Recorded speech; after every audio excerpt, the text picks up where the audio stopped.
Assalamualaikum, selamat datang para pejuang P3K di channel YouTube saya Bidan Gembul.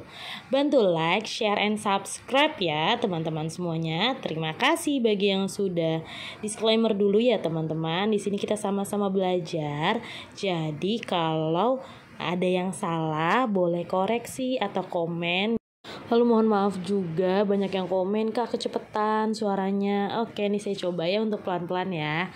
Oke, kala 3 persalinan ini di materi selanjutnya. Setelah sebelumnya kala 1, kala 2, ini sekarang kala 3 ya. Jadi kala 3 persalinan adalah tahap ketiga persalinan yang berlangsung sejak bayi lahir sampai plasenta lahir. Kala 3 persalinan dimulai setelah lahirnya bayi dan berakhir dengan lahirnya plasenta dan selaput ketuban. Seluruh proses tersebut biasanya memakan waktu sekitar 5 hingga 30 menit setelah bayi lahir. Lalu penyebab terpisahnya plasenta dari dinding uterus adalah karena adanya kontraksi uterus, baik secara spontan atau dengan stimulus. Lalu ini fisiologis plasenta terlepas. Pada kala 3, otot uterus berkontraksi nih, mengikuti penyusutan volume rongga uterus setelah lahirnya bayi. Penyusutan ukuran ini menyebabkan berkurangnya ukuran tempat perlekatan plasenta karena tempat perlekatan menjadi semakin kecil, sedangkan ukuran plasenta tidak berubah. Maka plasenta akan terlipat, menebal, dan kemudian lepas dari dinding uterus. Setelah lepas, plasenta akan turun ke bagian bawah uterus atau ke dalam vagina. Setelah janin lahir, uterus mengadakan kontraksi yang mengakibatkan penciutan permukaan kafum uteri tempat implantasi plasenta. Akibatnya plasenta akan lepas dari tempat implantasinya. Oke, kita lanjut ke cara-cara pelepasan plasenta nih. Ada 2 metode. Yang pertama metode ekspulsi Schulze dan metode ekspulsi Matthew Duncan. Ya, kalau Schulze ini pelepasan ini dapat timbul dari tengah atau dari pinggir plasenta. Ditandai dia tidak adanya perdarahan, tanpa adanya perdarahan. Ya, lalu bedanya kalau yang metode ekspulsi Matthew Duncan itu ditandai oleh adanya perdarahan dari vagina apabila plasenta mulai terlepas. Bedanya itu 2 ya. Schulze tanpa adanya perdarahan, Matthew Duncan dengan adanya perdarahan. Itu cara-cara pelepasan plasenta ya teman-teman ya. Oke, kita lanjut ke prasat untuk mengetahui apakah plasenta lepas dari tempat implantasinya. Ada beberapa prasat untuk mengetahui apakah plasenta lepas. Ada prasat Kushner, yaitu tangan kanan meregangkan atau menarik sedikit tali pusat, tangan kiri menekan daerah di atas simfisis.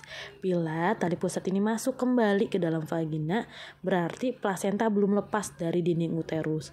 Bila tetap atau tidak masuk kembali ke dalam vagina, berarti plasenta lepas dari dinding uterus. Bisa dibayangin ya teman-teman ya, maksudnya itu ya. Prasat Kushner ini ya. Strassman, yaitu tangan kanan meregangkan atau menarik sedikit tali pusat, tangan kiri mengetok-ngetok fundus uteri. Bila terasa getaran pada tali pusat yang diregangkan, berarti plasenta belum lepas dari dinding uterus. Lalu prasat Klein, yaitu wanita tersebut disuruh mengedan. Tali pusat tampak turun ke bawah. Bila pengedanannya dihentikan dan tali pusat masuk kembali ke dalam vagina, berarti plasenta belum lepas dari dinding uterus. Jadi bisa dibedain ya teman-teman ya. Oke, gampangnya gini, kalau Kushner itu yang menekan simfisisnya, lalu Strassman itu yang mengetok-ngetok fundus uteri, dan Klein itu yang menyuruh ibu untuk mengeden ya. Oke, ini tanda-tanda pelepasan plasenta ya. Perubahan bentuk uterus menjadi globule atau seperti buah apel, lalu ada semburan darah secara tiba-tiba dan tali pusat memanjang. Oke, kita lanjut ke manajemen aktif kala 3. Manajemen aktif kala 3 atau MAK3 sangat penting dilakukan pada setiap asuhan persalinan normal dengan tujuan untuk menurunkan angka kematian ibu atau AKI ya. Manajemen aktif kala 3 itu ada 3 langkah. Ya, ingat ya. Yang pertama, pemberian suntikan oksitosin. Nih, dilakukan dalam 1 menit pertama setelah bayi lahir. Pastikan dulu tidak ada bayi lain di dalam uterus. Karena nih, oksitosinnya itu menyebabkan uterus berkontraksi. Nah, kalau uterus berkontraksi, nanti bisa menghambat oksigen pada bayi jika memang ditemukan ada janin kedua. Tujuannya pemberiannya oksitosin itu apa? Nah, oksitosin itu menyebabkan uterus berkontraksi dengan kuat dan efektif sehingga dapat membantu pelepasan plasenta dan mengurangi kehilangan darah.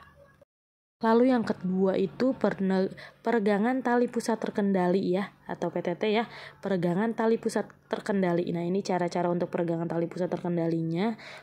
Lalu yang ketiga adalah massage fundus uteri. Nah, segera setelah plasenta lahir lakukan massage fundus uteri. Sambil periksa dari plasenta itu, kotilodon dan selaput plasenta dalam keadaan lengkap. Periksanya sisi maternal dan fetal, depan belakangnya, dalam dan luarnya. Lalu periksa kembali uterus. Lalu evaluasi kontraksi uterus setiap 15 menit selama 1 jam pertama pasca persalinan. Setiap 30 menit selama 1 jam kedua pasca persalinan. Oke, berarti inget ya, MAK3 itu pemberian oksitosin 1 menit pertama, lalu peregangan tali pusat terkendali dan massage fundus uteri. Lalu ini ada bentuk-bentuk kegawat daruratan kala 3 nih. Yang pertama atonia uteri nih.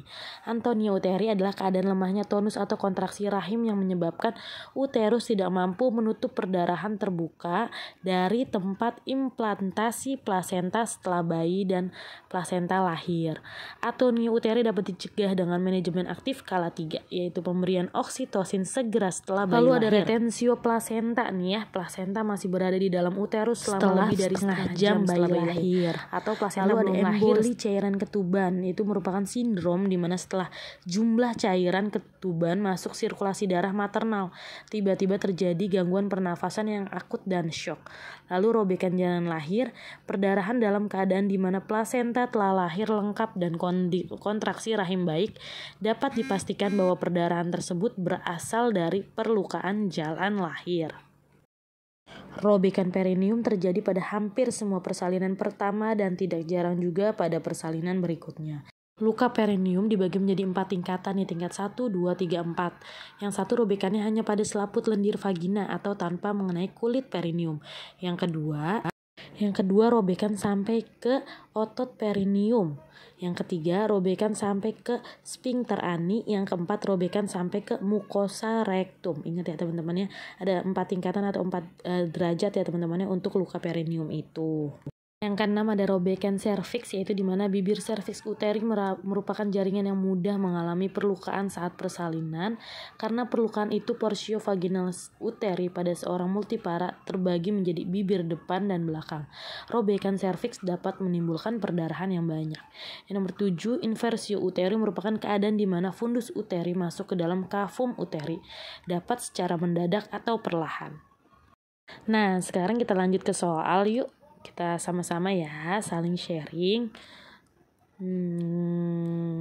Kita lihat soal nomor 1.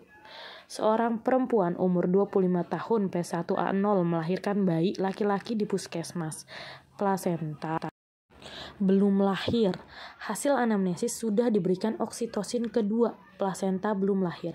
Hasil pemeriksaan KU baik, tekanan darah 110/70, uterus teraba diskoid, tidak ada pengeluaran darah.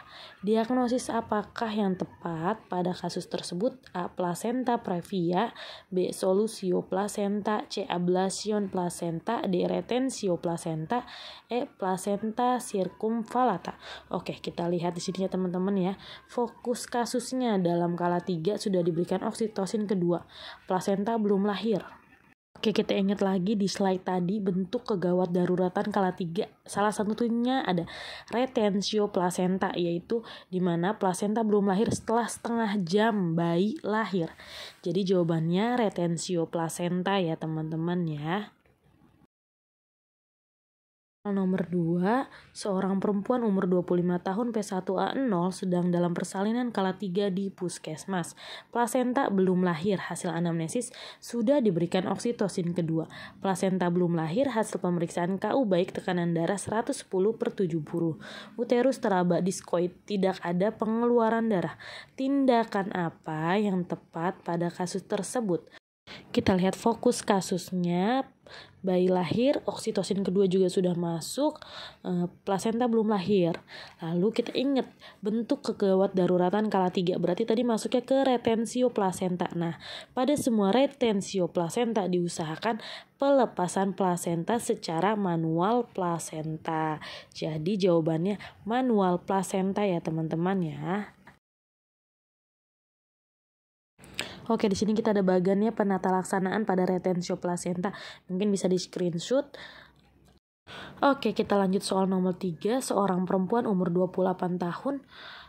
Maksudnya mungkin P1A0 dalam persalinan kala 3 di PMB. Riwayat kala 2 normal, hasil anamnesis merasa mules dan ada cairan keluar dari vagina. Hasil pemeriksaan tekanan darah 110/70. TFU 2 jari di atas pusat, kontraksi keras. Telah disuntik oksitosin 10 IU, ada pengeluaran darah. Apakah tindakan selanjutnya yang paling tepat pada kasus tersebut? A. Menunggu plasenta lahir sendiri. B. Melakukan PTT. C. Memberikan oksitosin kedua. D. Mengeluarkan plasenta. E. Masase uterus. Oke, kita lihat fokus kasusnya ya. Di sini kala 2-nya normal, merasa mules, keluar cairan dari vagina, lalu oksitosin sudah masuk. Berarti kita ingat ya, manajemen aktif kala 3. Di sini oksitosin sudah masuk 10 IU. Langkah kedua apa?